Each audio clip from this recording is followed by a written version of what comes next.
Hi Colts, I am at Albemarle High School today for a meeting learning about our new catalog. We've got a new catalog system we're gonna have to learn this year. I'm a little nervous, but we can do it. And I'm gonna pick up with The Wizard of Oz. I borrowed the high school copy of it, and we're gonna read the rest of chapter 2. When we left off, Dorothy had just landed in Oz, and she had squished the Wicked Witch of the East. And she's talking to some new friends called the Munchkins. I am the Witch of the North. Oh, gracious, cried Dorothy. Are you really a witch? Oh, yes, indeed, but I'm a good witch, and the people love me. Now, I'm not as powerful as the Wicked Witch who ruled here, or I'd have set the people free myself. I thought all witches were wicked, said the girl. Oh, no, that's a mistake. There are only 4 witches in the land of Oz. 2 of them, those who live in the north and the south, are good witches. I know this is true, for I'm one of them, and I cannot be mistaken. And those who dwelt in the east and west were indeed wicked witches. But now you've killed one of them, and there is one wicked witch in the land of Oz, and she lives in the west. But, said Dorothy after a moment's thought, Aunt Em told me that all witches were dead years and years ago. Who is Aunt Em? She's my aunt and lives in Kansas. That's where I come from.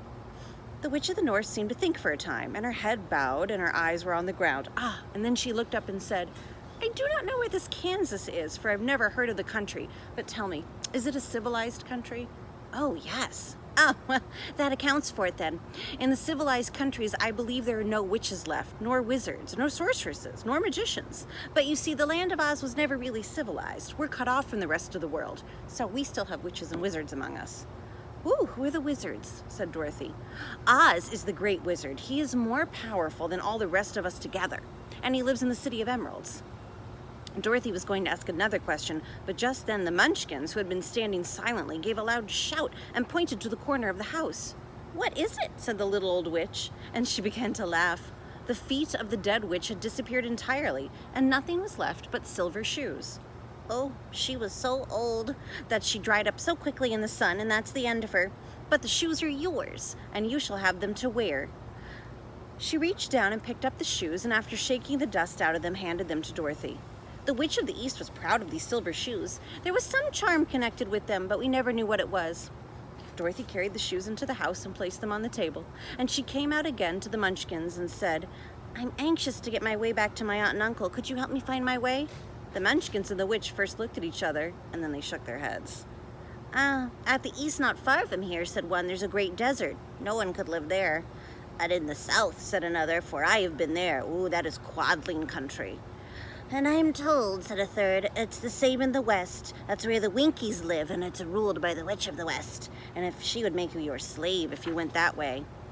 The north is my home, said the old lady, and it's at the edge of the great desert. I'm afraid, dear, you have to live with us. Dorothy began to sob.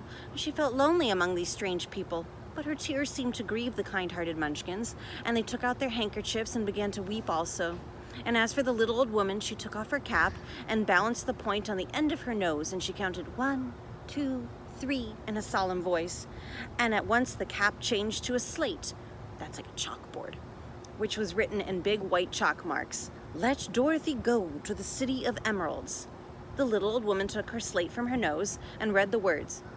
Is your name Dorothy, my dear?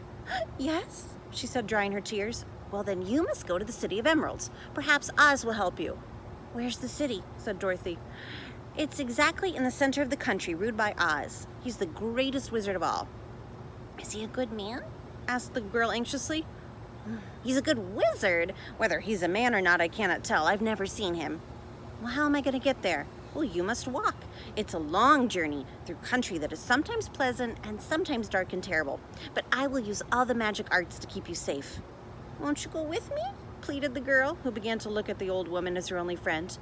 I cannot do that, but I will give you my kiss. No one would dare injure a person who has been kissed by a witch of the north.